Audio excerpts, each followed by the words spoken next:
क्या है मैप, क्या है हमने बोला मैप जो है उसके 3 पॉइंट है। पहला पॉइंट क्या है, एक फंक्शन लेता है, ठीक है, उस फंक्शन को हर एलिमेंट पे पर चलाता है, सही है, ऐसे कर। तीसरा, जो भी रिजल्ट आता है उसे एक लिस्ट में डाल देता है। ये तीन चीजें याद रखना बस, ठीक है। तो मैं फॉर एग्जाम्पल एक लिस्ट बनाता हूँ, ठीक है, मैप एक लिस्ट में चलता है, ठीक है, एक लिस्ट या आइटरेबल, कोई भी आइटरेबल हो, सही है, आइटरेबल हम पढ़ चुके हैं। var x is equal to, एक लिस्ट बना ली मैंने, 2 3 4 5 6 7 जो भी है, ठीक है, ये एक लिस्ट बना ली मैंने, ठीक है। क्या करेंगे, एक्स डॉट, एक्स का एक फंक्शन है मैप, एक्स का एक फंक्शन है मैप, तो एक्स पे हमने मैप कॉल किया, सही है। मैप क्या लेता है, मैप एक फंक्शन लेता है, जैसे हमने अभी ऊपर पढ़ा, सही है। अब फंक्शन हमने पहले बनाए थे, उन्हीं फंक्शन को हम मैप मैप में दे सकते हैं, ठीक है, उसमें कोई मसला नहीं है। लेकिन आमतौर पर मैप में एनोनिमस फंक्शन जाते हैं। एनोनिमस फंक्शन वो फंक्शन होते हैं जिनके नाम नहीं होते, ठीक है, जिनके नाम नहीं होते, जो अजनबी कह लो, ठीक है। अब जाहिर सी बात है, हम कैसे लिखते थे पहले फंक्शन, आपकी रिटर्न टाइप आती थी पहले, ठीक है, फिर फंक्शन का नाम आता था। ये दोनों चीज हटा दो, ना रिटर्न टाइप आएगी ना फंक्शन का नाम आएगा, डायरेक्ट आपके पैरेंथेसिस रहेंगे जिसमें पैरामीटर जाते हैं, और फिर कर्ली ब्रेसेस जो आपकी बॉडी है फंक्शन की, ठीक है।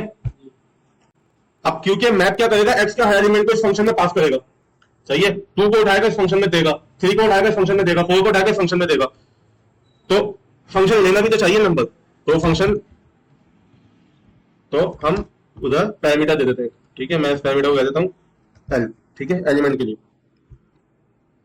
ठीक है। समझ आ गई, ये फंक्शन एक पैरामीटर लेता है एल नाम का, और मैप क्या करेगा, उस पैरामीटर में हर एक एलिमेंट को पास करता रहेगा, ठीक है। यहाँ पे आप जो काम करवाना चाहो करवा सकते हो, मैं अभी बस रिटर्न करवा देता हूँ एल मल्टीप्लाई बाय 2, ठीक है।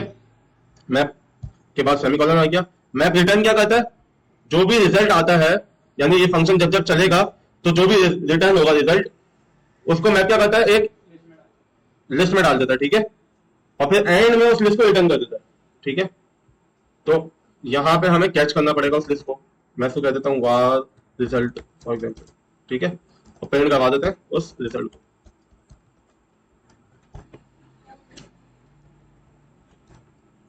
ठीक है भाई।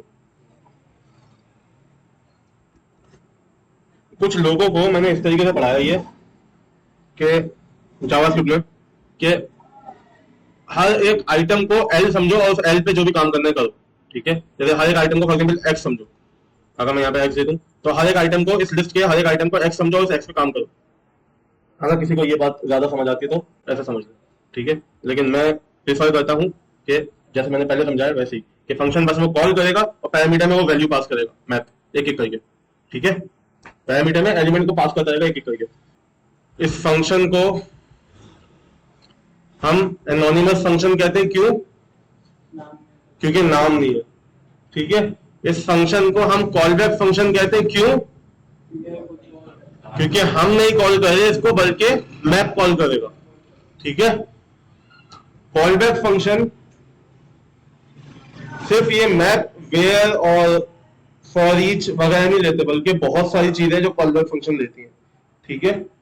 बहुत सारे फंक्शन हैं ऐसे जो कॉल बैक फंक्शन लेते हैं, खास तौर पे फ्लटर में बहुत जगहों पे आपको एक फंक्शन देना पड़ेगा, एक कॉल बैक फंक्शन देना पड़ेगा, ठीक है।